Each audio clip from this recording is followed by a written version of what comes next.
Welcome to this episode of Intellectual Conservatism. I'm very thankful to be on today, and I just want to thank all of you for your patience, especially since yesterday was the original plan for the stream.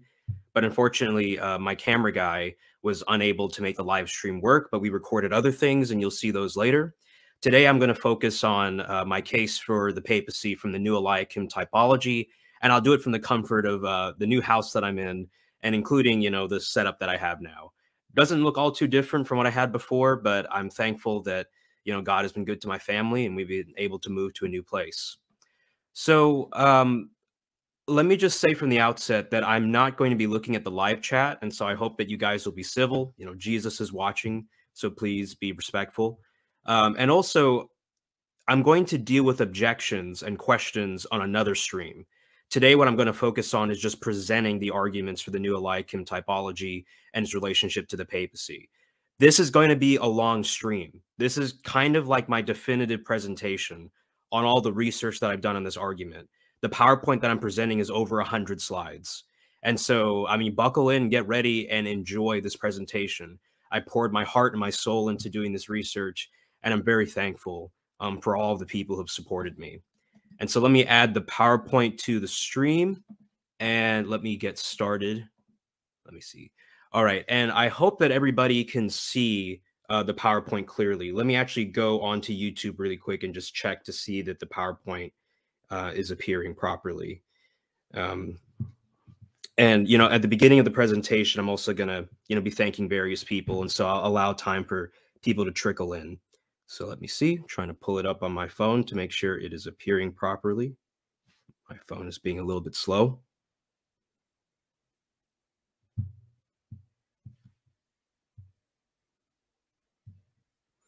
Okay, so I'm actually going to look into the chat now. Can everybody see the PowerPoint clearly? And am I on screen or off screen now?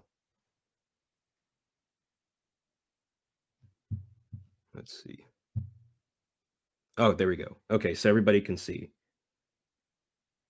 All right, there we go. All right, I see what it looks like on the screen, so I can continue my presentation. So, yes, today I'm presenting the new Eliakim typological argument for the papacy.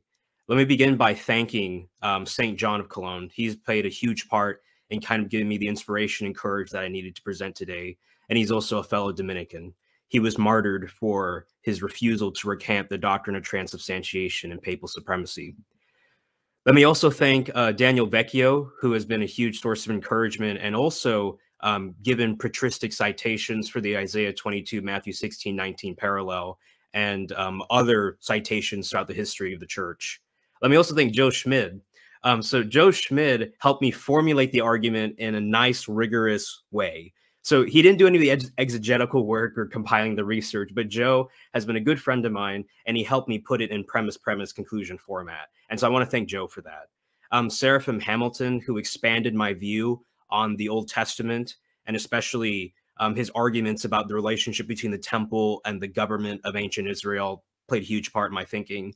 Let me also thank Scott Hahn for his encouragement, and also, he gave me a shout out on Pints with Aquinas when he was with Cameron Bertuzzi and Matt Frad, saying he wished that me and Jimmy Akin were there. I'm so honored that Scott would say that.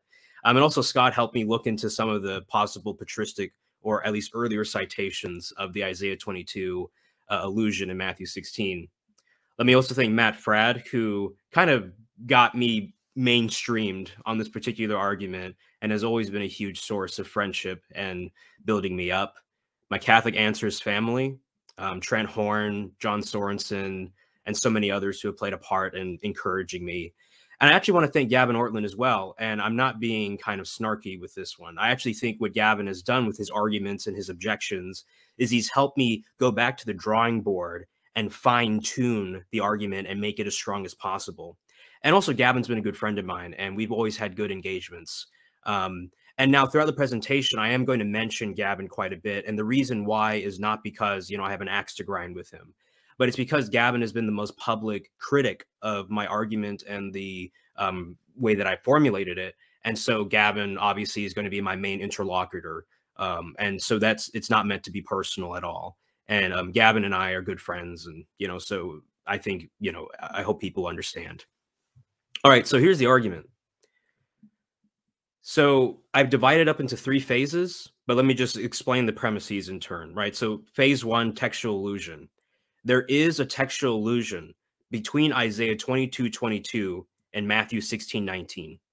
Phase 2 is establishing the typology. 2, the best explanation for the textual illusion is either a Jesus Eliakim typology, B, the similar function of the keys, or C, a Peter Eliakim typology.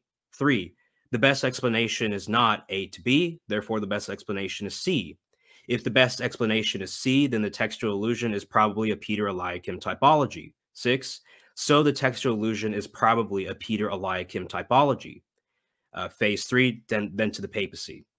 But the textual illusions being a Peter Eliakim typology is much more expected on the hypothesis that the papacy is true than on its negation. Premise 8. If the textual illusion is probably a Peter Eliakim typology, and this is much more expected on the papacy hypothesis than on its negation, then the textual illusion strongly favors the papacy hypothesis over its negation. Now, I just want to make a few comments here about the argument. So, for example, Joe pointed out that we can't conclude in premise 8 that the papacy is definitely hypothesis is definitely more true than false because we didn't include the initial probability.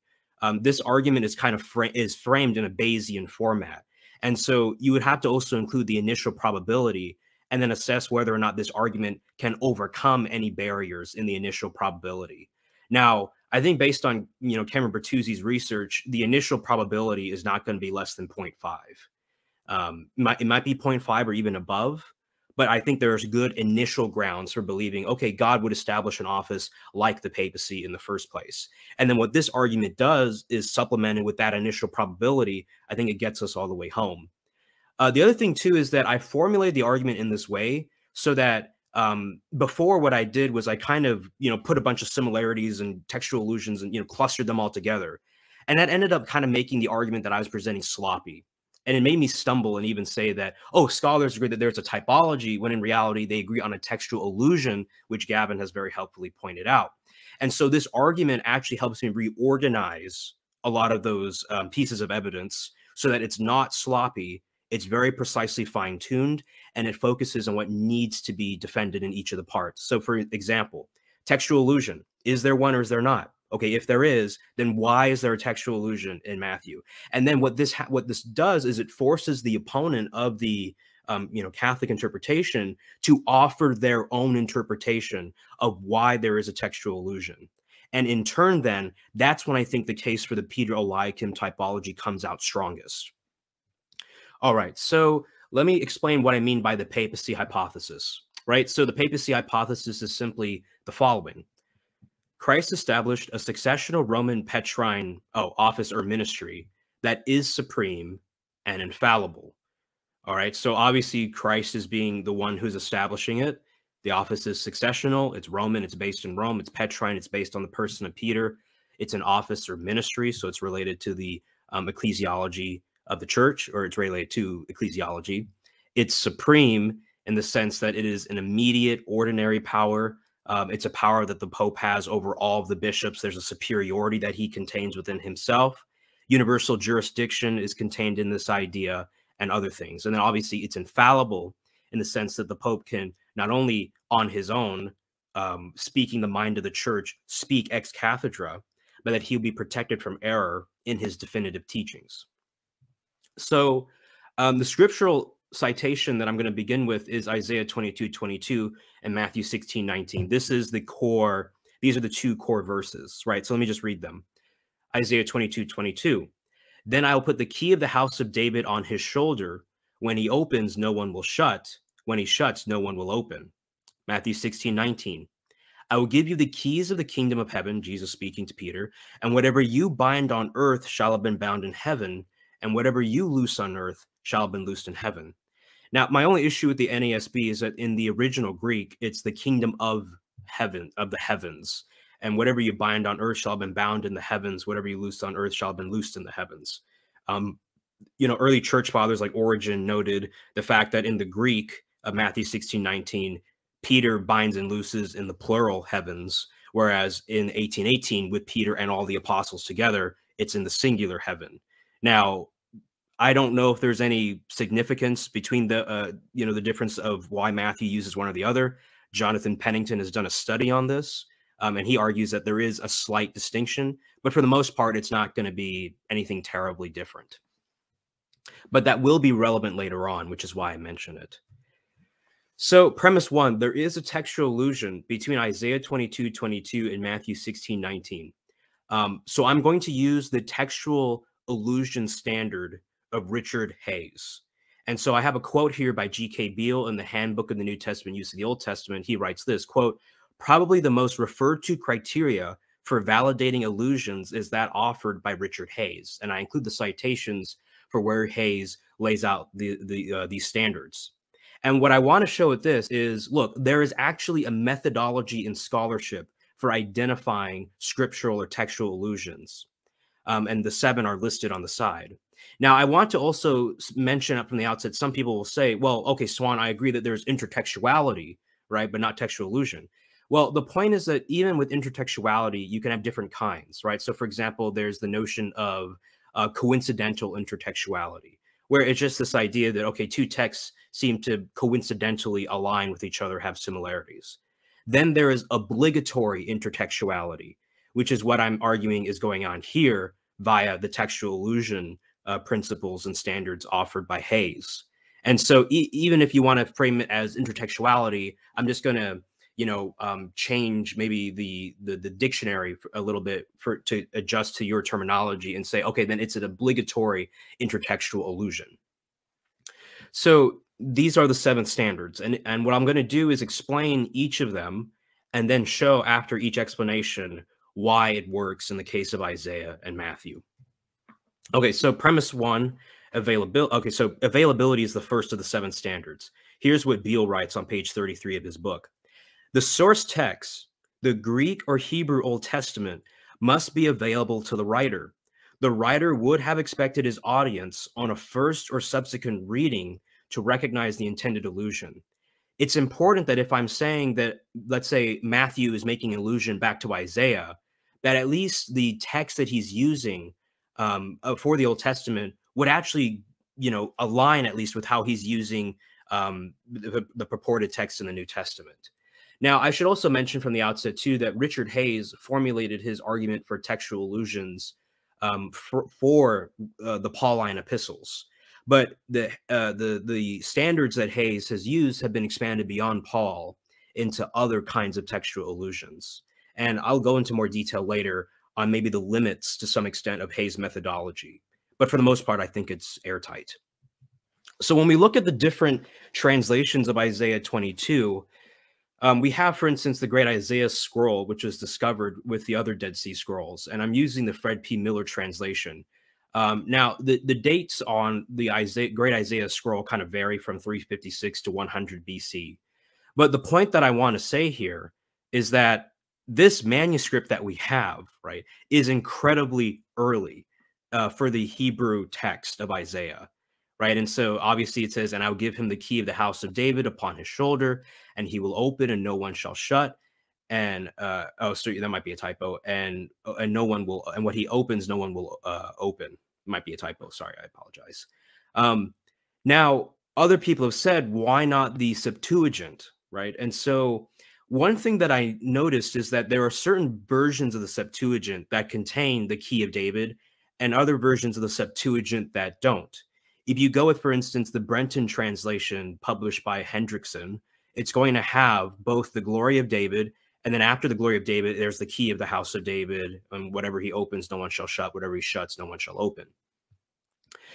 So what I want to say here is that at least given contemporary scholarship, especially in Moises Silva's translation of Isaiah 22 from the Septuagint, the Greek Old Testament, published by Oxford University Press, the best manuscripts that we have of the Septuagint only contain the glory of David. They don't contain the keys. The argument of scholars is that the key of David was later added into the Septuagint because I guess the people who had received the Septuagint thought it was kind of weird. Like, why does it say glory of David in Isaiah 22 of the Septuagint, but in the Masoretic or the Hebrew text, it contains the key of David. And so they kind of sandwiched it together. And so later translations will have, you know, both together, but the early, at least the best manuscripts that we have among contemporary scholars, they would argue that it contains only the glory of David. So it makes it harder then to establish that Matthew, or at least Jesus speaking in Matthew, was having the Septuagint in the back of his mind. Now, we do have then the Isaiah Targum of the 2nd century. That's when it's dated, but the earliest manuscript that we have, I think, comes from the 6th to the 10th century, around there. So, or actually, never mind, that's the Masoretic. But the best manuscripts that we have of the Isaiah Targum come much later, although it's dated to the 2nd century. So this is Bruce Chilton's translation, you know, and I will place the key of the sanctuary and the authority of the house of David in his hand, and he will open and none shall shut, and he will shut and none shall open. Okay, now the Masoretic text, obviously formulated from the 6th to the 10th century. And this is the JPS 1917 Tanakh translation. And this is usually the one that you see in just, you know, NASB and other translations. And I will give the key of the house of David on his shoulder, and he shall open and no one shall close, and he shall close and no one shall open. The question before us now is, when Matthew uses, if Matthew uses Isaiah 22 in 1619, which version of Isaiah was he using? Well, I think we have a clue in the fact that we know Jesus spoke Matthew 16:17 to 19 in Aramaic. As Anthony J. Saldarini points out in the Erdman's commentary on the Bible, quote, this blessing and promise to Peter appears only in Matthew, verses 17 to 18. But the Aramaic influences on the language of the passage make it probable that it derives from an early tradition of the Jesus community. The Greek of Matthew contains a transliteration of Simon's Aramaic name, Simon Bar Jonah, and uses the Semitic idiom flesh and blood for human. So given then the fact that Jesus uses Aramaic to describe Simon Bar Jonah being, you know, Aramaic for son of Jonah, if he was Hebrew, it'd be Ben Jonah. And then even the Semitic idiom of flesh and blood for human, we see that, okay, Jesus spoke 6:17 and 19 in Aramaic. There's a strong likelihood maybe Hebrew was used as well, since we have a Semitic idiom, or at least, you know, since Aramaic is a dialect of Hebrew, right? Both are kind of in play for being a possible background on what version of Isaiah Jesus was using. So what I'll say is this: Jesus' phrase appears to more closely align with the Hebrew text of Isaiah, at least the way that he is allegedly using it in 1619. He says, I'll give you the keys of the kingdom of heaven. He only mentions one kingdom. He doesn't mention the sanctuary in addition, which is what we would expect if maybe he was using something like the Targum of Jonathan, or a precursor to the Targum of Jonathan. But regardless, since Jesus does not quote Isaiah 22:22 verbatim, we can't locate the precise source. It's either going to be the Hebrew or the Aramaic. Now, given the fact that Jesus only mentions the kingdom and not the sanctuary, or maybe he combines the two together, who knows? It's either going to be the Hebrew or the Aramaic. I side with the maybe Jesus was raised on the Hebrew text of Isaiah, since we have a good manuscript tradition for that. BC probably would have carried into the 1st century. But regardless, this text was available to Jesus in such a way that he could have made the allusion, especially given the language that he was using of Aramaic, a dialect of Hebrew. Now, the second thing that we can then go to is volume, right? So by volume, Richard Hayes means 3 different things. So the first is repetition. The primary factor is the degree of verbatim repetition of words and syntactical patterns.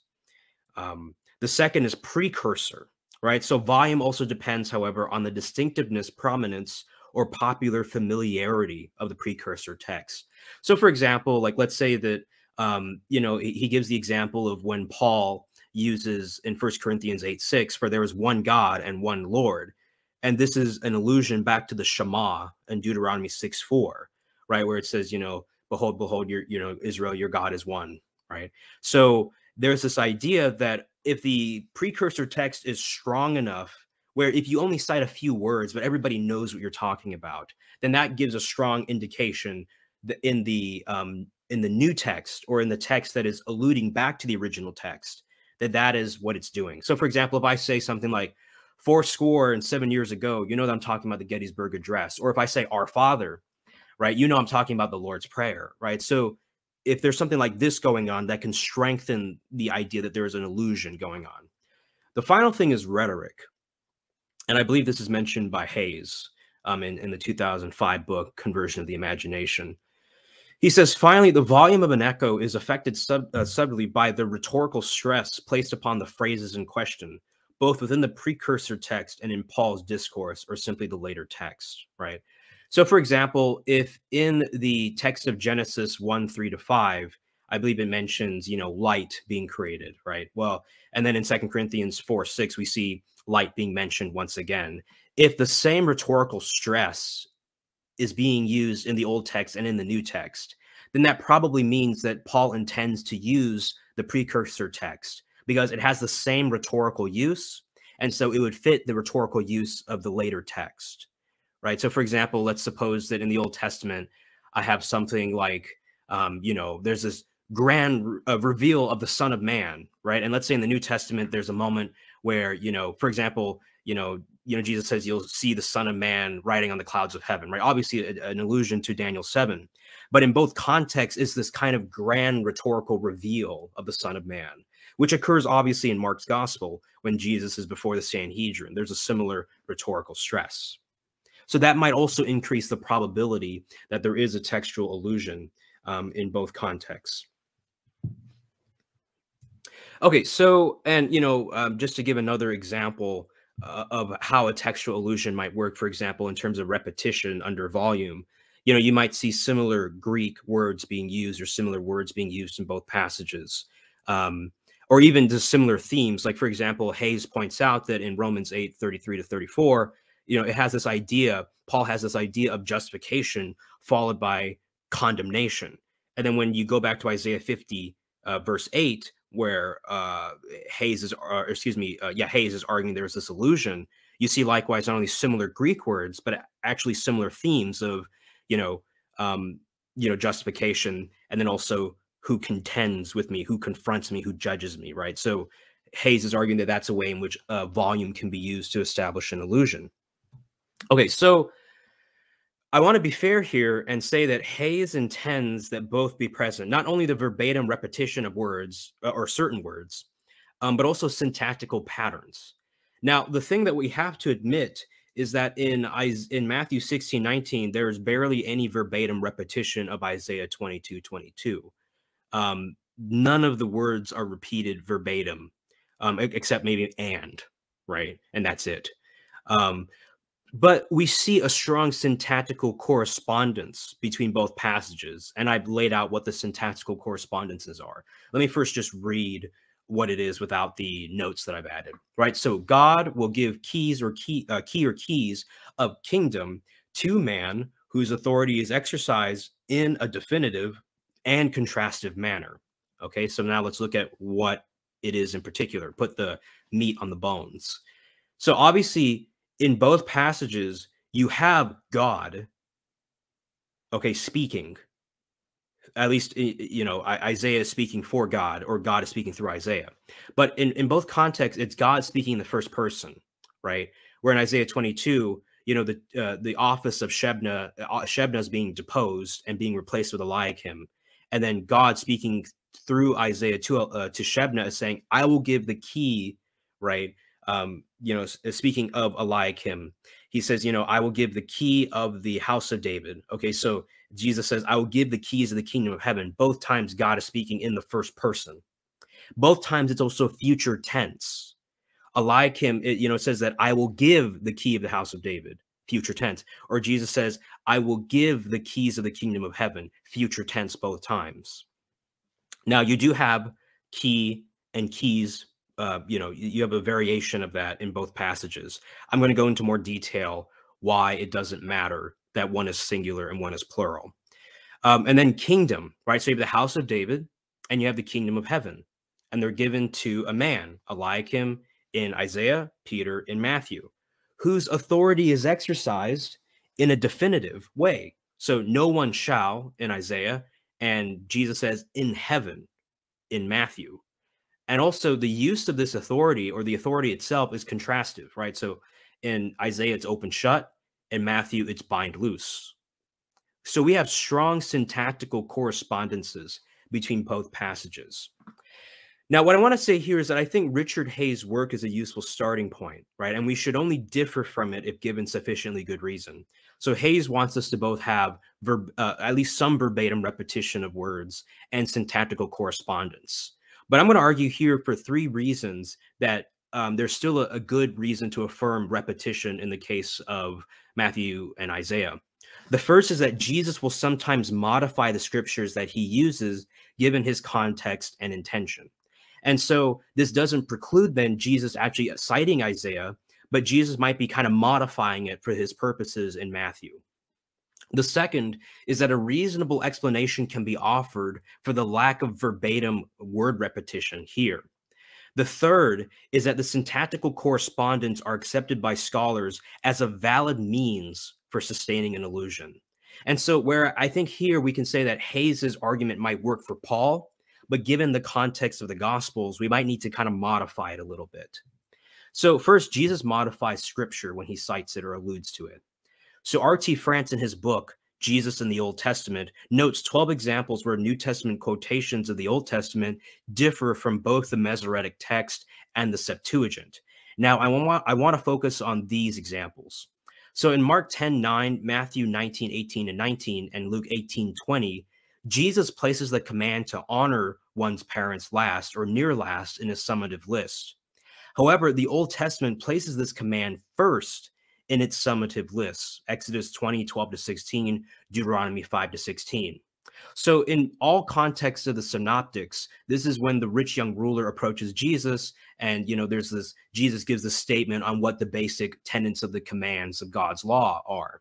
And he lays out these basic commands, and the list that Jesus lays out matches Moses's summative list in Exodus and Deuteronomy. But the thing is that Jesus kind of changes the order a little bit. Now, it's interesting that he places the command to honor one's parents near last, but this isn't surprising given the fact that Jesus in the New Testament stresses how, for example, he's come to set father against son, and daughter against mother, or how he's come basically to bring a sword, or how we have to be willing to obey God above even our own parents. And so it kind of makes sense that Jesus would put this command last, whereas in the Old Testament, I mean, that command is placed first both times. The point that I'm making here is that Jesus, even when he alludes to scriptures, will sometimes modify it. And so we wouldn't necessarily expect a verbatim repetition of what's going on in the Old Testament, even if Jesus is using an allusion. In Mark 14:27 and Matthew 26:31, we see that Jesus quotes Zechariah 13:7, but changes the mood from an imperative to indicative. So in Zechariah 13:7, it says, strike the shepherd. So it's kind of giving a command. Whereas in Jesus' usage, he says, I will strike the shepherd, when he references Zechariah 13:7. Now, the reason why Jesus does that is because he's alluding to his own death that is yet to come. And so Jesus changes the mood of the Zechariah 13:7 passage from imperative to indicative and future tense to convey what is yet to happen. And so notice when Jesus cites Old Testament scriptures, he can modify it given his purposes. And so it's not surprising then that Isaiah might be modified in Jesus's usage in Matthew, given his purposes there. In Luke 17:31-32, Jesus alludes to Genesis 19:17 and verse 26, but this is in the case of when Lot's wife is turned into a pillar of salt, but replaces look back in Genesis with turn back. He's talking about people who work in the field in the case of Luke. And it's interesting because we know that Jesus is actually talking about Lot's wife, because in the next verse Jesus says, oh, and don't forget Lot's wife. So he's actually saying, I'm using an allusion right now, guys, pay attention. So R.T. France points out, quote, but this is in any case no more than a verbal reminiscence. And the grammar of the sentence in Luke requires the third singular imperative, while the context requires the idea of turning, not simply looking back. And so notice that in Luke's gospel, when Jesus is giving the saying, there are reasons why Jesus has to kind of modify the original Genesis text to his context in the New Testament. And so this is just pointing out one reasonable explanation that Jesus sometimes modifies scripture. And so we might not expect a verbatim repetition of words. Jesus can modify the scriptures when he alludes to them in the New Testament. And that's what I'm proposing is happening with the case of Isaiah and Matthew. Moreover, there's a reasonable explanation for why there isn't a verbatim repetition of words. So, for example, let's focus on why Jesus uses bind and loose rather than open and shut. To quote Timothy Rucker, who has offered probably the most extensive study on Isaiah 22 and Matthew 16:19, he says this, quote, "The fact that the actions of binding and loosing occur in Matthew 16:19 instead of opening and closing indicates that opening and closing were not natural options to refer to teaching authority at that time." Now, if we know that, for instance, Matthew was written maybe in 80 AD, although I know recent scholarship has kind of maybe pushed to a pre-70 date, but that kind of depends. Regardless, we know that in 75 AD, in War of the Jews by Josephus, I believe it's in Book 1, Chapter 5, Paragraph 2, Josephus mentions how the Pharisees had the power to bind and to loose.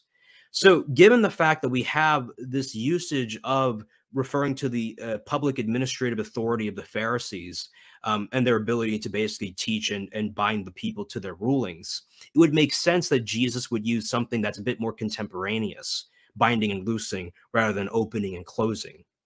The other thing I want to point out is in Rabbi Samuel Tobias Locke's commentary on the New Testament, he says the following, quote, "This is interesting, not only because it involves the house or kingdom of David, but because the language of authority, open shut, is not dissimilar to bind and loosen here in Matthew."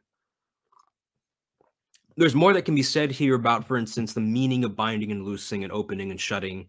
I've dealt with objections, for instance, that binding and loosing doesn't refer to halakha or refers instead to exorcism, for instance, on my Catholic Answers appearance. But the point I want to make here is that open, shut, bind, and loose, they're sufficiently similar. Open, shut probably refers to the authority of the Israelite prime minister with the keys on his shoulder, as stated in Isaiah, to open the gates. You can find, for instance, this interpretation in the NIV, I think it's Cultural Commentary on the Bible. And for instance, Craig Keener in his commentary on, I think in the New Testament background or in other places, will mention the fact that, yeah, open shut probably refers to open and shutting the gates of the palace, deciding who may see the king and who may not. Whereas bind and loosen in not only Josephus, but rabbinic literature typically refers to the ability of the rabbis and the Jewish authorities to ban or acquit a person based on the application of halakha, that is, the normative legal interpretation of the Torah. So all this is to say that both opening and closing and binding and loosing can refer or have a similar idea of deciding who may be in the kingdom or in the community and outside of it. Now, we also see, Isaiah saying, "No one, whatever you open, none shall shut. Whatever you shut, none shall open." But then in Matthew, Jesus uses, "Whatever you bind on earth shall be bound in heaven. Whatever you loose on earth shall be loosed in heaven." Why does Jesus use "in heaven" here? Well, it's actually connected then to binding and loosing. So Craig S. Keener in his IVP Background Bible Commentary writes, quote, "Many Jewish people felt that the Jewish high court acted on the authority of God's tribunal in heaven, in a sense ratifying its decrees. Binding and loosing also referred to detaining or releasing prisoners, hence could function figuratively in a judicial setting. Rabbis also use these terms regularly for legislative authority in interpreting scripture, prohibiting and permitting. Because binding and loosing also were figurative images for punishing and releasing, they could likely be used judicially as well." Okay, but there's this idea in at least later Jewish texts that heaven and earth are in communion, and that when the rabbis or the Jewish authorities on the earth bind, heaven also follows with the ratification. And so it's not surprising then that if Jesus is referring to a kind of rabbinic or Jewish legislative authority, that then rather than saying "no one shall," he uses "in heaven," because that's also the appropriate allusion for the time. So for example, in the Babylonian Talmud Makot 23b, it says, "There are three matters that the earthly court implemented, and the heavenly court agreed with them." And then, it goes on with other things. And then even Craig Keener in the Gospel of Matthew, a socio-rhetorical commentary, gives other examples of this idea of when the Jewish authorities bind and loose on earth, there's a binding and loosing that occurs in heaven. So this is all to explain then why Jesus doesn't verbatim say no one shall shut or no one shall open. He uses in heaven to be this idea of the definitive ruling or final confirmation of the ruling of the earthly authority. So there's a reasonable explanation why no one shall is not repeated in Matthew, given the fact that Jesus has already used binding and loosing. There's also an interesting reason why Jesus doesn't use house of David, but instead uses kingdom of heaven, right? And the first is that we shouldn't see these two as in total opposition to each other, right? So I noticed this was quite fascinating. In 2 Samuel 7:16, God says to the prophet Nathan, your house and your kingdom shall endure before me forever. Your throne shall be established forever, right? So that's what God says to David through Nathan. In 1 Chronicles 17:14, God says, but I will settle him, the foretold son, in my house and in my kingdom forever, and his throne will be established forever. Notice that God makes the house of David and the kingdom of David his house and his kingdom. Okay, so already there's this idea of the blending of the kingdom of heaven and the house of David. These two things are not separate ideas. In fact, even in later Jewish thought, the Babylonian Talmud Barakat 49a, we see the following. The fact is that, strictly speaking, the blessing who buildest Jerusalem also does not require it, the benediction. But since the kingdom of the house of David is mentioned, it is not seemly that the kingship of heaven also should not be mentioned. So even in later Jewish thought, which shows a consistent tradition, there was this idea that if you mention the house of David, you should also mention the kingdom of heaven or the kingship of God. Okay, so already kingdom of heaven and house of David, these ideas are tied together in the Bible, and we see this, I think, in the New Testament as well, with an allusion back to Isaiah and Matthew. The other thing that I want to mention is just, Jonathan Pennington, in his book, Heaven and Earth in the Gospel of Matthew, he provides kind of a justification or reason why, for the meaning of what the kingdom of heaven is. I'm not going to read it verbatim because I don't think it's entirely relevant. But I mean, Jesus probably uses this idea of the kingdom of heaven to enhance this idea that it's no longer the emphasis or the thrust of Christ coming onto the scene is that God's direct rule is coming through the Messiah. It's no longer God ruling through the house, through King David and one of his sons in the local Israel. This is a cosmic rule of God that is going to be spread. And so there's a reason then why Jesus would want to say kingdom of heaven rather than house of David, because that if Jesus maybe uses house of David, it sounds like he's a Messiah for only the Jews and not a cosmic Messiah for even the Gentiles. Okay, so why does Jesus use keys and not key? Well, one is that I think this is a trivial difference. It really doesn't matter. So even on Pints with Aquinas, when I appeared the first time, I asked Matt to produce his car keys. And actually, I have my car keys here, right? And technically, it's only one key to get into the car. But we refer to it in the plural anyway. And so I propose maybe this is what's going on here, right? But I later found, looking back through the book of Revelation, that the book of Revelation actually does something similar. It actually switches between the key singular and the key plural.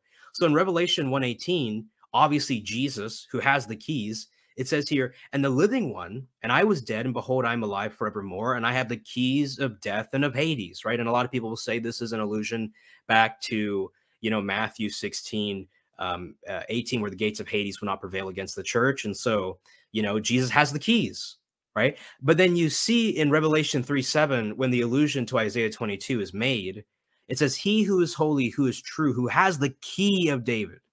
Notice that the same keys, if you will, are referred to in the singular and the plural. So in the mind of at least, let's say, John in the book of Revelation, key versus keys doesn't make a huge difference for him.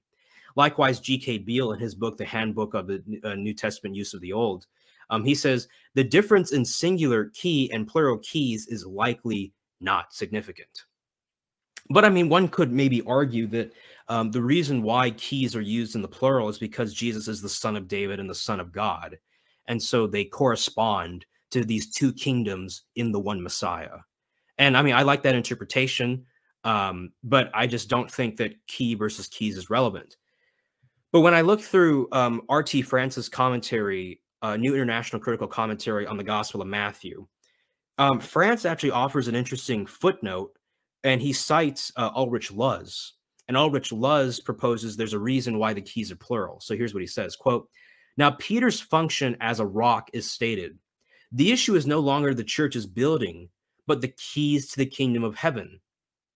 Whoever has the keys is either the gatekeeper or, what is more probable, with several keys, the manager who has authority over his Lord's rooms and buildings." And so perhaps the reason why, Peter doesn't just have one key, but multiple keys given to him by Christ is to convey his expansive authority. It's not over just the gates of, let's say, entering the kingdom of heaven, but it's over all the rooms of the kingdom of heaven, multiple keys that would exist perhaps on a chain. And I remember somebody criticized Daniel Vecchio for having a similar interpretation. But I think that Daniel is in right standing with even some of the scholars on this issue, that the keys might refer to perhaps something like a chain of keys that Peter has received. But that's one possibility for why keys is used in the New Testament and not simply key in the Old Testament. The third thing I want to mention is that the syntactical correspondences between both passages have been accepted by scholars as enough to establish the allusion. So, for example, Bruce Chilton, in his essay, Shebna, Eliakim, and the Promise to Peter, he writes the following, quote, "Our finding in respect of the attitude conveyed in the Targumic paraphrase of Isaiah 22 would be strengthened if a similarly voiced promise to Eliakim could be found elsewhere, but in the relevant period. As it happens, a generally recognized reference to Isaiah 22:22 is to be found in Matthew 16:19. Notice that even in 1997, it was generally recognized. This is not a new thing that Catholics have invented, where Peter is promised that whatever he binds on earth will be bound in heaven, and whatever he looses on earth will be loosed in heaven. Despite the distinction of the diction or the word choice from the Masoretic text and the Targum, the syntactical similarity has been taken to be enough to warrant the judgment that they are textual allusions. Moreover, Benedict Green, in his commentary on Matthew, he notes, quote, "Here a reference to Isaiah 22:22, speaking of Matthew 16:19, despite the apparent absence of the words from the LXX or the Septuagint, is inescapable." Okay, so the scholars are in agreement that there is a textual allusion, and they base it upon the syntactical correspondences. Even if there aren't verbatim repetition of words, that isn't necessary to establish the allusion. Okay, so I think we clearly have the standard of repetition met for the allusion between Matthew and Isaiah. How about the precursor text? Now, one thing that I want to point out is that, let me see if I have it on the slide here. Okay, well, one thing that we have to point out is that the use of Isaiah in Jewish, Isaiah 22:22 was not popularly used in Jewish thought. Rucker shows that later, post-apostolic times, you see this appear more in Jewish commentaries. But the whole episode with Shebna and Eliakim is not used much or referenced much in Jewish thought. So it seems as if the phrase was not as popular as, let's say, obviously, it's not as popular as the Shema. It's not as popular as, something like the Our Father, right? But we should note that the New Testament, especially Matthew, has, new interpretations of seemingly obscure passages, right? So, for example, Jeremiah 31:15 and Hosea 11:1 is used by Matthew to talk about, I believe, the slaughter of the innocents. And the thing is, nobody had used this before to refer to a messianic kind of connotation. But Matthew goes back into the scriptures when he receives his tradition on what happened with King Herod slaughtering the innocents, and finds these scriptural passages and views them messianically, right? And so just because we don't have, let's say, these other kind of popular Jewish usages for the passage, that doesn't mean that Matthew is bound to those customs. Matthew is, as we see in his own usage of the Old Testament, goes back and sees these connections and will bring them into the forefront. And even Jesus, you know, because I believe this saying is historical, it wasn't invented by Matthew as a redactor, but Jesus actually historically said it. Multiple arguments for why that's the case. You can find this in Craig Keener's, I think, 1991 commentary on a Tyndale commentary on Matthew, and even it's reiterated, or actually it originally is found in W.D. Davies and Dale Allison's International Critical Commentary on Matthew. All of this is to say that that was an aside about the historicity of the passage, that Jesus, I think, definitely said these words. But the point is that Matthew can use passages that weren't popularly used in Jewish thought with messianic connotations, and he can go back and use them with messianic connotations in his gospel. And so simply because Isaiah 22:22 was not popularly used in Jewish thought for messianic overtones, or, you know, for the covenant to come, that doesn't mean that Matthew is bound by that custom. The final thing is rhetoric, right? And so I think there's definitely the same rhetorical stress between Isaiah 22 and Matthew 16. And there are multiple ways to establish this, and I'll get into this in the next few slides. But the basic idea is that in Isaiah 22, Eliakim's office is being revealed, and it's being given to him in a significant, almost congratulatory way, and prophetic way. And Jesus in the New Testament, when he gives allegedly this office to Peter, it's also done with the same rhetorical stress of revealing this identity of Peter, of this kind of climax, right, of this great vesture of authority. And so I think there are definitely the same rhetorical stresses in both passages. So let me go then to recurrence. So recurrence is this idea that there are references in the immediate context or elsewhere by the same author to the same Old Testament context from which the purported allusion derives. So, for example, if Matthew uses Isaiah 22:22, we would maybe expect, or at least we would, to strengthen the case, we would want there to be other times where he uses other parts of Isaiah. That increases the probability of an allusion. So I think that one place where we can see other parts of Isaiah being used by Matthew is, for example, in the reference to the son of the man being given, the father of the man being given the keys. So in Isaiah 22:20, you know, it says Eliakim, son of Hilkiah. Well, in Matthew 16:17, it says Simon bar Jonah, Aramaic for son of. So Simon, son of Jonah. Okay, so we see both times fathers are being mentioned. That seems to be an allusion to Isaiah 22:20 and Matthew 16:17. The other thing that I pointed out is that in Isaiah 22:23, we see this idea of a firm peg or a throne of glory to describe Eliakim's ministry. And then in Matthew 16:18, we see Peter being identified as the rock of the church. And so in both contexts, you have objects being used to liken the kind of authority that is being given to this person, the ministry or the endowment. And so I would say here that, yeah, other parts of the Isaiah passage are being used by Matthew in a subtle way. And so this increases the probability of the standard of recurrence being fulfilled. The other thing I want to say, too, is that I think the case is even stronger also when we look at the thematic coherence between both Isaiah and Matthew. Similar themes appear in both passages, and scholars have also noted this point and have argued that this is another way of establishing that there is an allusion going on in Matthew back to Isaiah. So let me first explain what I mean by thematic coherence. So thematic coherence is this idea that, quote, the alleged Old Testament allusion is suitable and satisfying in that its meaning in the Old Testament not only thematically fits into the New Testament writer's argument, but also illuminates it.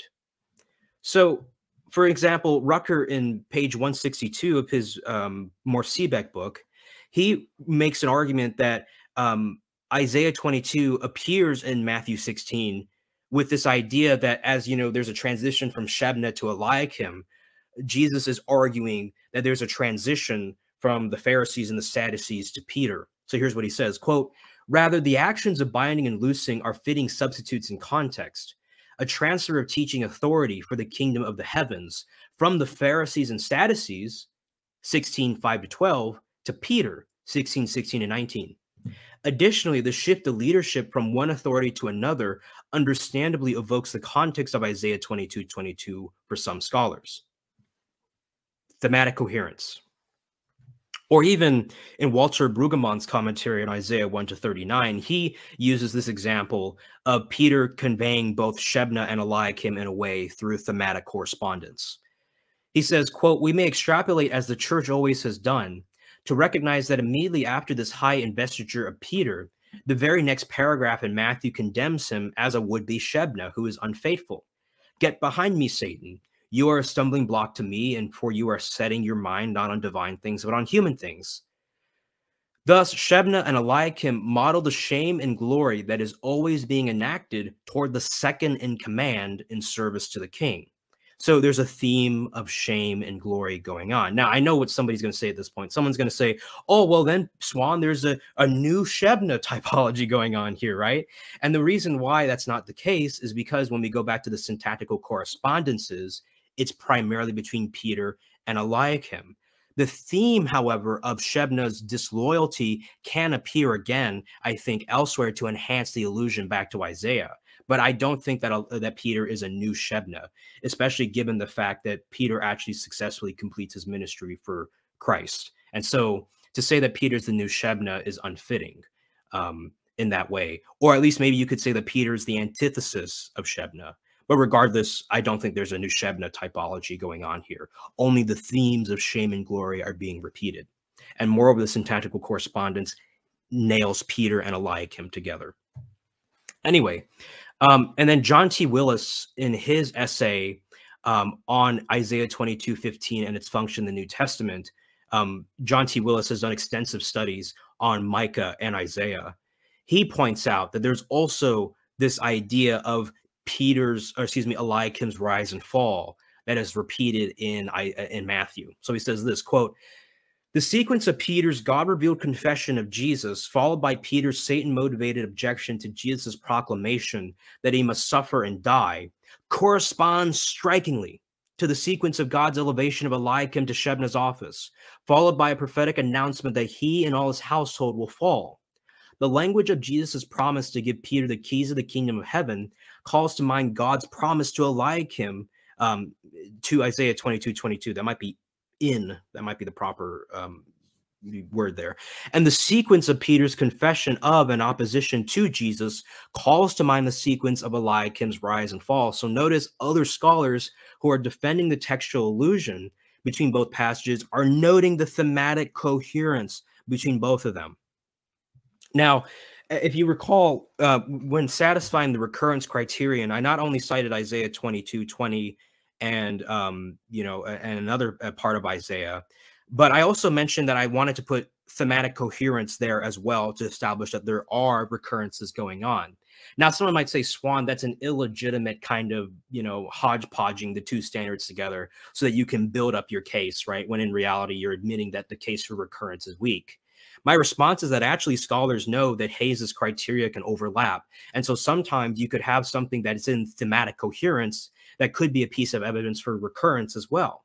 So for example, G.K. Beale, he points out using other standards that overlap, quote, "Indeed, thematic coherence and satisfaction, which we're going to get to later, are so overlapping that they could be combined into one criterion. So, for example, if I present evidence for one criterion, it could overlap with another criterion, and both can be used, the same evidence can be used to verify both criterions or criteria.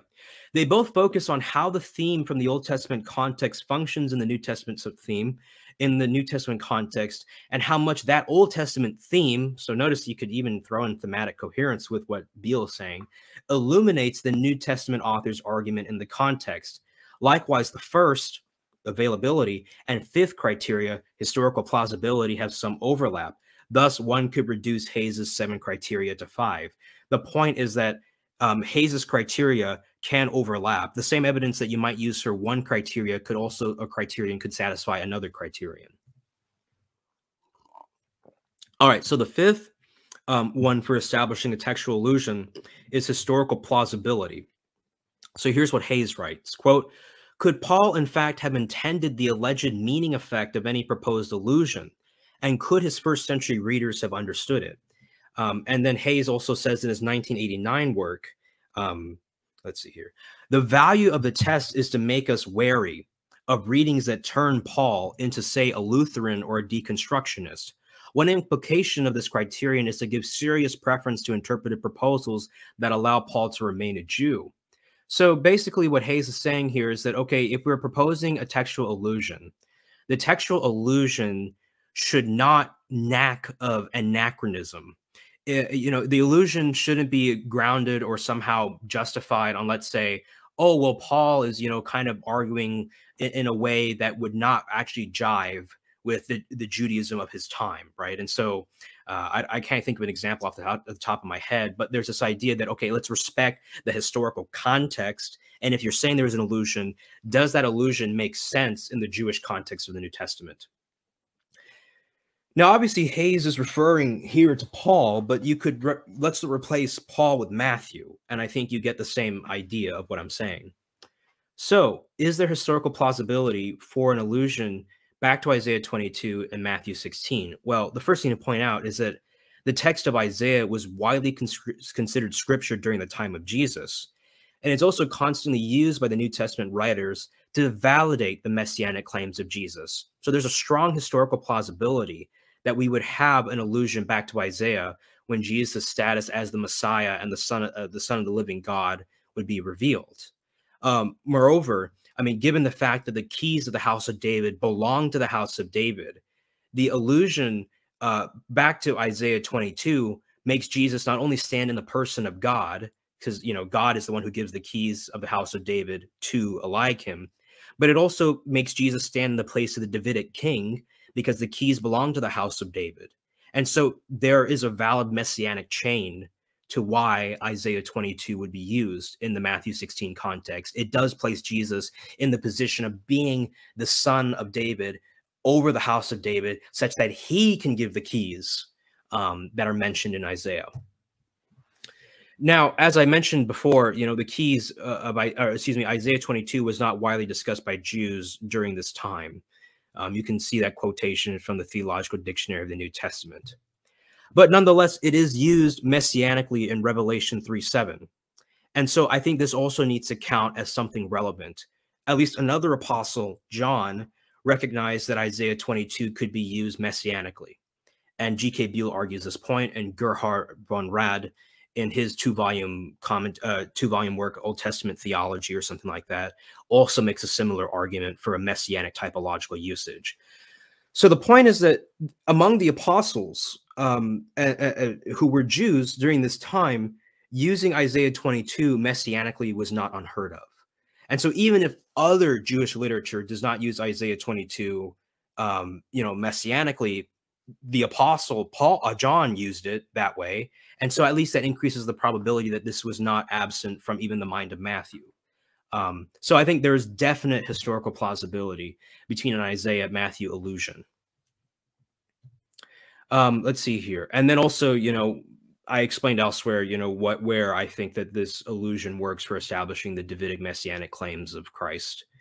And I want to point out that John T. Willis likewise makes a similar argument. He says, quote, "Fifth, Matthew 16:13-23 assumes the reader knows the context of Isaiah 22:15-25. And in Matthew 16:19, Jesus borrows the language of Isaiah 22:22. According to Matthew 16:16, Peter confesses that Jesus is the Christ, the Son of the living God. That is, that Jesus is king. The expression Son of God is one of the common Old Testament titles for a king. And the context of Matthew 16:16 shows Peter had the nuance in mind in his confession, not the idea that Jesus is divine as in other New Testament contexts. Jesus commends Peter for the words he used, but not for his understanding of those words. So what John Willis is saying here is that when Peter confesses that Jesus Christ is the Messiah, the Son of the living God, you know, the Son of God, the Son of the living God, that's a title that is used often for, you know, the kings of the Old Testament. Now, I actually think that what's going on here is that despite the fact that Peter might have only understood those words in, let's say, a Davidic messianic triumphant context, I think that God intended for that, for when he revealed that to Peter to say it, to have that also double meaning of also the deity and the sonship of God, of the Son of God, right? So I mean, this is not saying that Peter denies the sonship of Jesus Christ, as the Son of God. But it is saying that when Peter says these words that are given to him by God, he actually doesn't understand fully what he's saying, and he only interprets the Son of the living God as referring to an Old Testament title for a king. But he also misses the fact that this is also referring to the deity of Christ as the divine Son of God. Right. And so, I include the note here that Peter understood everything Jesus was saying in Davidic messianic terms. That's good, but there's another meaning that Jesus intends, which is, well, Peter's condemned for his refusal to reconcile this truth with the cross, that Jesus is the divine Son of God who is going to die for the sins of the world as the perfect sacrifice, the perfect incarnational link between God and man. But regardless, scholars have made the argument that yes, there's Isaiah 22 is being invoked here, and you have a clear reason why it would be invoked for the messianic claims of Christ. Jesus was just called the Son of the living God, and this is a title for Old Testament kings. It would make sense then that Jesus would, I don't want to say play along with this, but he would also then go on to use a passage that describes the royal house of David. Okay, so then this is the sixth standard, which is the history of interpretation. And this is one that I know that a lot of kind of Orthodox and even Protestants have used against identifying a textual allusion. They say that, oh, there's not enough citations or support, right, for this allusion. So let me just explain the standard and defend why I think there is a good history of interpretation with Isaiah 22 and Matthew 16:19. Quote, "It is important to survey the history of the interpretation of the New Testament passage in order to see if others have observed the allusion." That's a typo. Yet this is one of the least reliable criteria in recognizing allusions. Though a study of past interpretation may reveal the possible allusions proposed by others, it can also reveal lead to a narrowing of the possibilities, since commentators can tend to follow earlier commentators, and since commentary tradition always has the possibility of distorting or misinterpreting and losing the fresh and creative approach of the New Testament writers' intertextual collocations. So notice that even though this can be an important kind of guide to help identify an allusion, it is recognized as not being one of the most reliable. And so this idea that some people have raised of solus patribus, that it must be totally found in the fathers or else it's an invalid allusion, that's kind of taking that standard a bit too far. I think having the fathers is a good indication and verification that, okay, it's not just, someone anachronistically imagining this. But at the same time, though, to take that as the one standard, that's everything, that also is a bit of a stretch. Likewise, Richard Hayes in his 1989 commentary says the following, quote, "The readings of our predecessors can both check and stimulate our perception of scriptural echoes in Paul.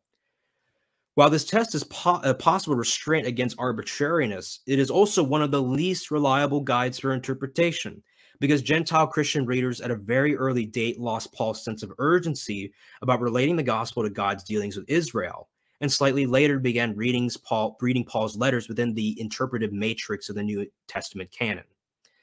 So it's possible that over the course of time, as we get disconnected from the original context, commentators might be giving their own proposal on what they think is a plausible interpretation. Now, I want to stress that some people say, well, Swan, then why don't you reject then, when the fathers have a tradition?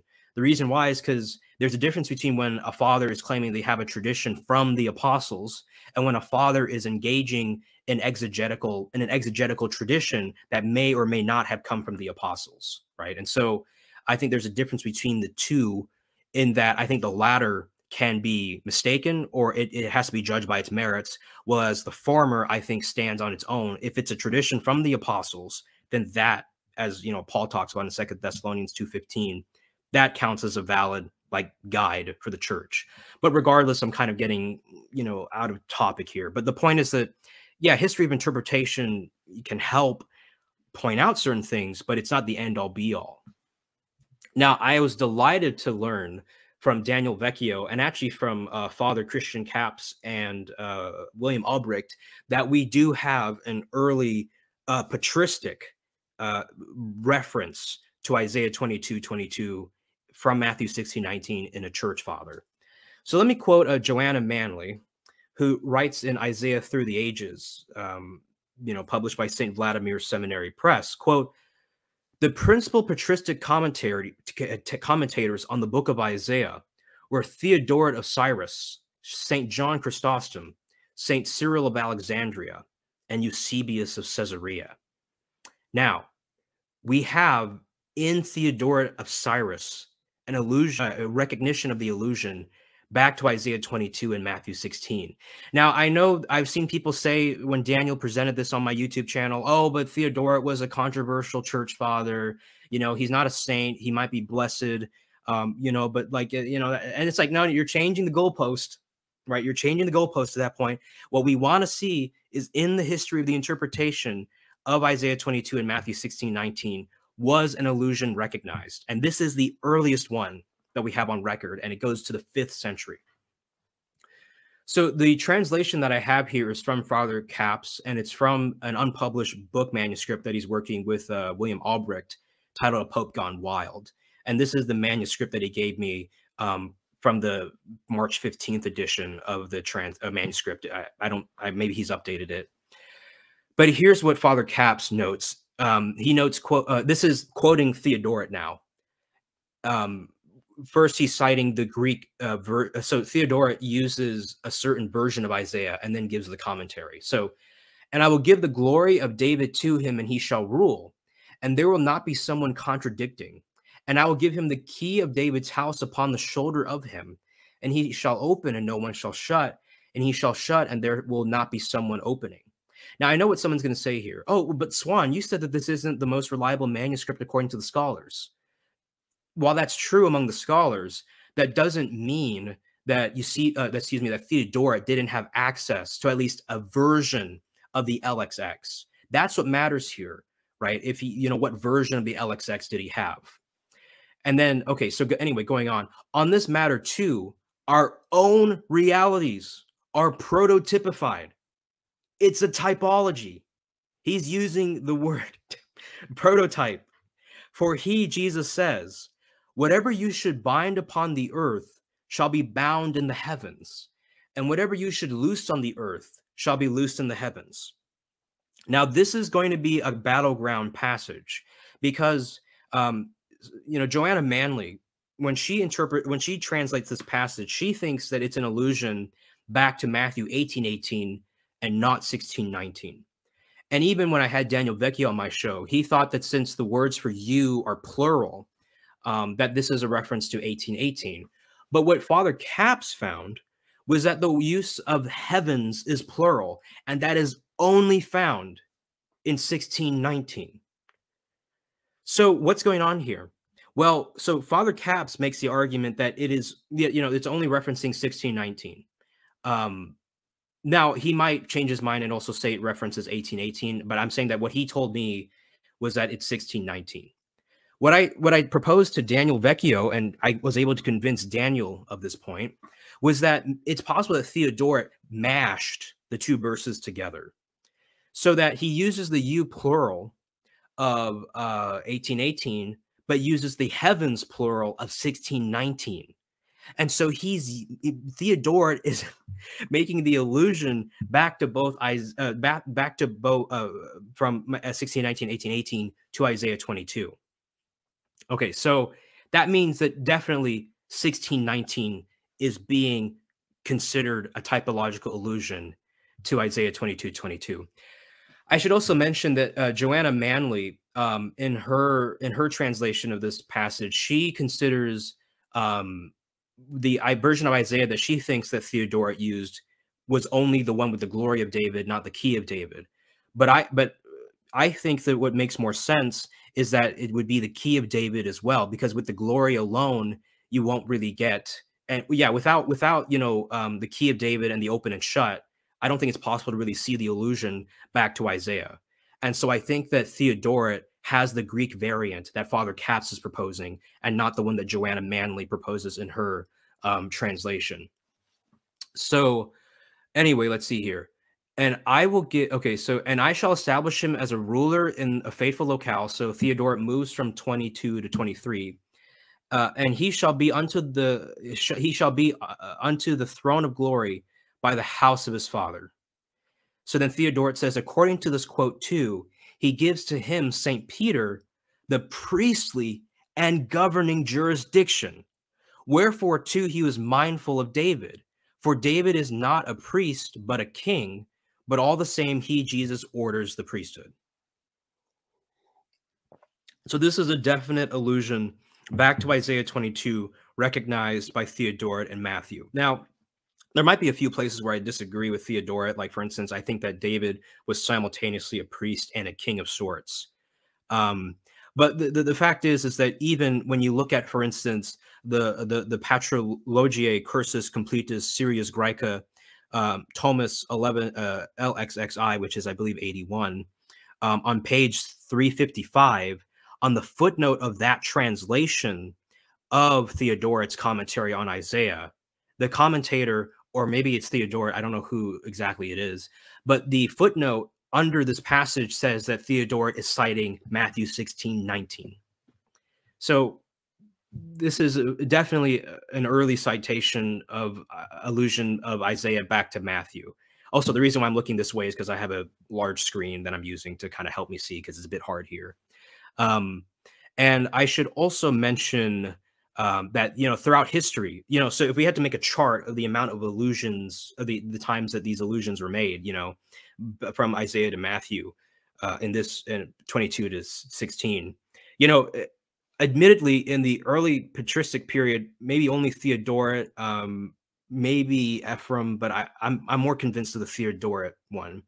You would have the chart kind of go low, and then during about the time of St. Albert the Great, St. Thomas Aquinas, post-schism, it shoots up. And then during the time of the Reformation, it's through the roof, right? So Isaiah 22, Matthew 16:19 definitely has a history of interpretation. Now, and notice that the standard for history of interpretation is just the history of interpretation. At any point, even today among scholars, it's a consensus that there's an allusion here. So it doesn't really matter. Like, someone might say, oh, history of interpretation, you can only count the patristics in the first 1,000 years in pre-schism. It's like, no, that's not what the standard says. If there's a history of interpretation, regardless of when exactly it appears in the history of the church, so be it. Like, it counts as history of interpretation. But I mean, this is icing on the cake. We have one of the principal patristic commentators on Isaiah making the allusion.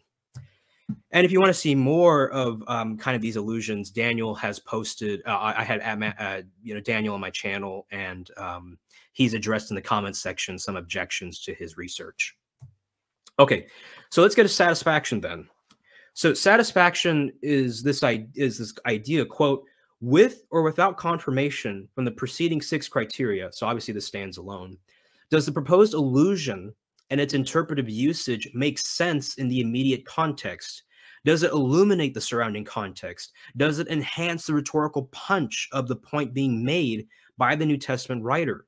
Does the use of the allusion result in a satisfying account of how the author intended the allusion and how this use of the allusion would have made its effect upon the reader? So ultimately, the idea is that, does this allusion, if it is valid, fit within Matthew's theology? Does Matthew have a reason to make such an allusion? And I mean, what we find is that in both contexts, right, of Matthew and Isaiah, identities are being revealed. So there's a rhetorical punch that is consonant in both Matthew 16 and Isaiah 22. And actually, somebody might say, oh, but like in the context of Matthew 16, it's Jesus's identity being revealed, not Peter. And so this seems to make more sense with a Jesus Eliakim typology. What I'm going to show later on is that, no, also Peter's identity is being revealed in Matthew 16. And so that's how you get the correspondence between the reveal of the identity and office of Eliakim and the reveal and the identity of the office of Peter, right? So that's how you can get the same rhetorical punch. And as I mentioned before, an allusion to Isaiah back in Matthew would enhance the deity of Christ and his royal status as king, since he's bestowing the keys of the house of David. And then, I give other reasons, but clearly I think the standard of satisfaction is met here. All right, so let's return then to the original standards that we were proposed for identifying an allusion between Isaiah 22 and Matthew 16:19. Clearly, we saw in the sources availability being there for Jesus when he's saying this phrase in Aramaic. I mean, I think maybe given the manuscripts that we have, maybe Jesus had the Hebrew text, but when he's speaking in Aramaic, a dialect of Hebrew, he has, he's speaking with the Hebrew text in his background, in his mind. Maybe that's what he was raised with, right? Or maybe there was a Targum that Jesus had access to, although Targums became more popular during like Talmudic times, or at least post first century. But I mean, it's possible that you had Targums even during the first century. Although I'm saying that I think what's most likely is that Jesus had the Hebrew text as his referent. There's volume in terms of repetition.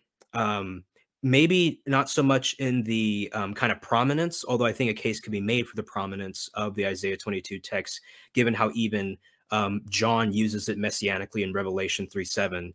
And then finally, I think there was this idea of, I'm trying to remember what it was, like rhetorical stress, right? And I think there's the same rhetorical stress. So I think the criterion of volume is clearly met, especially since scholars accept the syntactical correspondence as being enough to establish the allusion.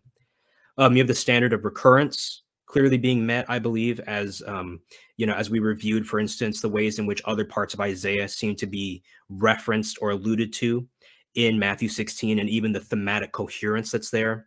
I think there's a clear historical plausibility. There's also the history of interpretation of seeing an allusion between these two verses and their satisfaction within Matthew's theology. Okay, so clearly here, I think there is a textual allusion. The other thing that I want to mention too is that if anyone wants to argue that there was not a textual allusion between Isaiah 22 and Matthew 16, they have to do two things. The first thing that they have to do is that they have to first propose a standard for how they identify textual allusions upon which to adjudicate. The second thing is that they have to show somehow that either the text that I'm proposing the allusion that I'm proposing does not meet Richard Hayes standards, or there are problems with Richard Hayes standard. But the fact is that Richard Hayes standards are mainstream among scholars. Okay, so what I'm using here to verify this allusion is not a Roman Catholic gimmick. It's not something that I invented. It's something that is widely recognized among scholars. I'm using a standard methodology here. Okay, and I'd even add like an eighth criterion, because since Richard Hayes' standard was used for Paul, there's also this idea that, well, the Gospels do have a consonant voice on the character of Jesus to some extent, right? Like Jesus seems to have this constant theme of like the kingdom of God. He seems to often use Isaiah. And I think this is relevant because this increases the probability of an allusion on Jesus's part. So for instance, in Luke 4:16-21, Jesus, when he reveals in the synagogue that he's the Messiah, references Isaiah 58:6 and 61:1-2. And so you can kind of consider this a cherry on top, right? I think that given the historical character of the person of Jesus, it's very likely that he would have used Isaiah when his messianic identity was revealed, and Isaiah 22 fits the pattern beautifully.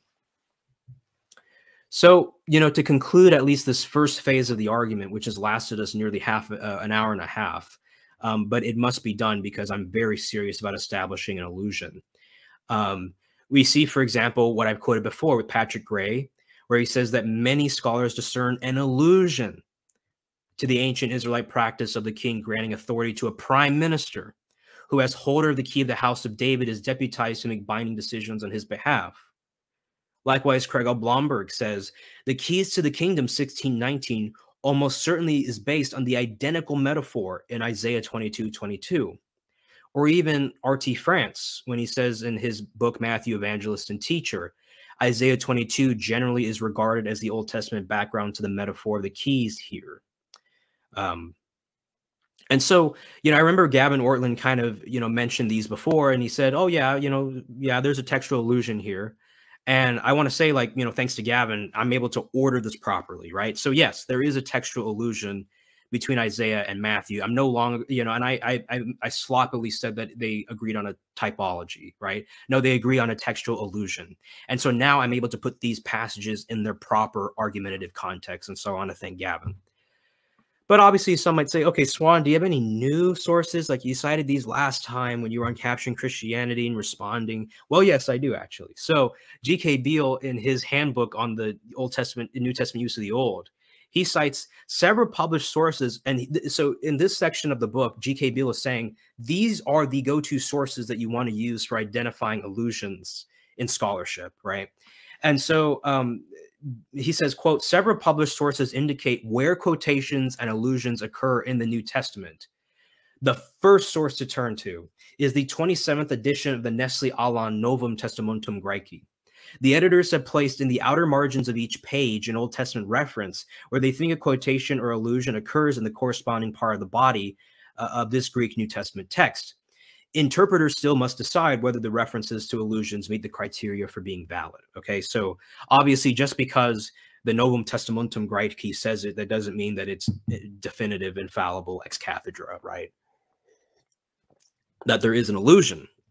But I looked at the 28th edition of the Novum Testamentum Graeci, which came out about the same time that G.K. Beale's book came out.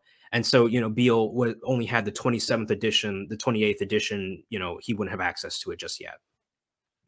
And what we find in the Greek translation done by the Institute for New Testament Textual Research is the following. If you look on the left side of the margin for the on page 52 for the Greek text of Matthew 16:19, you see multiple passages that are being referenced for a possible allusion. Notice Isaiah 22:22 is right there. So even in the latest edition of the Nestle Aland Novum Testamentum Graeci, the scholars who assembled and did that translation, they recognized an allusion to Isaiah 22:22. We are in, this is the scholarly gold standard. And we have it here for the textual allusion back to Isaiah.